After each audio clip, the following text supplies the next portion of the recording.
இவங்க வழிபடக்கூடிய தெய்வம் யாருன்னு கேட்டீங்கன்னா கன்னிவாடி ராஜகாளி அம்மனை இந்த வருடத்துல நீங்க நேரம் கிடைக்கும் போது போய் வணங்கும் பொழுது அதிரடியான பலன்கள் கைகூடாக வந்து நீங்க காணலாம். நீங்க சொல்லக்கூடிய மந்திரம் என்னன்னு கேட்டீங்கன்னா ஓம் மகா கணபதியே நமக. இந்த மந்திரத்தை கேட்ட மாத்திரத்தில் நீங்க கமெண்ட் செய்பவர்களுக்கு இந்த நொடியிலிருந்தே ஒரு நல்வாழ்க்கைக்கான மாற்றம் உதயமாயிடும் அப்படின்னு வந்து சொல்லலாம். நீங்க எப்பெல்லாம் நேரம் கிடைக்குதோ விநாயகருக்கு 21 சுத்து சுத்தி சிதறுகாய் உடைக்கக்கூடிய மகரம் வெற்றி வாழ்க்கையில் மிக சிறப்பாக, அதாவது இடையில வந்து ஒரு பிரேக்கே இல்லாம பைபாஸ்ல போற மாதிரி சிறப்பாக பயணிக்கலாம். உடல் ஆரோக்கியம் கவனம், பணம் கொடுக்கல் வாங்கல. ஏன்னா ராகு 2லயும் 8ல இன்னும் கேது இருக்காங்க டிசம்பர் வரைக்கும்.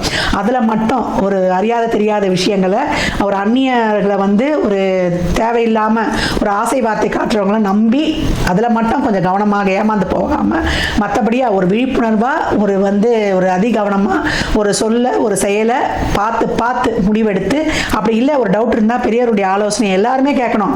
கணவனாக இருந்தா மனைவி, மனைவியாக இருந்தா கணவன், குழந்தைகளாக இருந்தா அப்பா அம்மா, உங்களுடைய டீச்சர்ஸ், வயதானவர்கள் உடல் ஆரோக்கியத்தில் கவனம். 60 வயது மேல போயிடுச்சுன்னா பெருசா அதை பண்ற இதை பண்றேன்னு வேணாம். உங்க வாழ்க்கை ரொம்ப சிறப்பா போயிடும். பிள்ளைங்களுக்கு பிரிச்சு கொடுக்கறது, செய்யறது, அவங்களுக்கு ஏதாவது ஒன்று பண்றது, உங்களுக்கு கையில ஒரு வருமானம் வர்றது, இதெல்லாமே சிறப்பா இருக்கும்.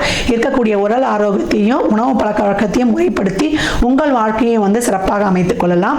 மகர ராசியில் இருக்கக்கூடிய 1 வயது குழந்தையிலிருந்து 90 வயது குழந்தை வரைக்கும் ஜூன் வந்து உங்களுக்கு வந்து டிசம்பர் வரைக்கும் ஒரு பொற்காலம் அப்படின்னு வந்து சொல்லலாம். அடிச்சு தூள் கலப்புங்க, அட்டகாசமாக பயணிக்கலாம். நிறைய சேரிட்டி தான தர்மம் செய்யும்போது 3ல் இருக்கக்கூடிய சனி உங்களுக்கு சிறப்பான பலன்களை தந்து உங்களை வந்து வெற்றி நடை வீறு நடை போடு வைப்பார். மகரம் மகத்தான மாற்றம், சிகரத்தை நிச்சயம் தொடும், பத்திரமாத்து தங்கமாய் ஜொலிக்கும். மகர ராசி லக்னத்திற்கு என் நல்வாழ்த்துக்களை தெரிவித்துக் கொள்கிறேன்.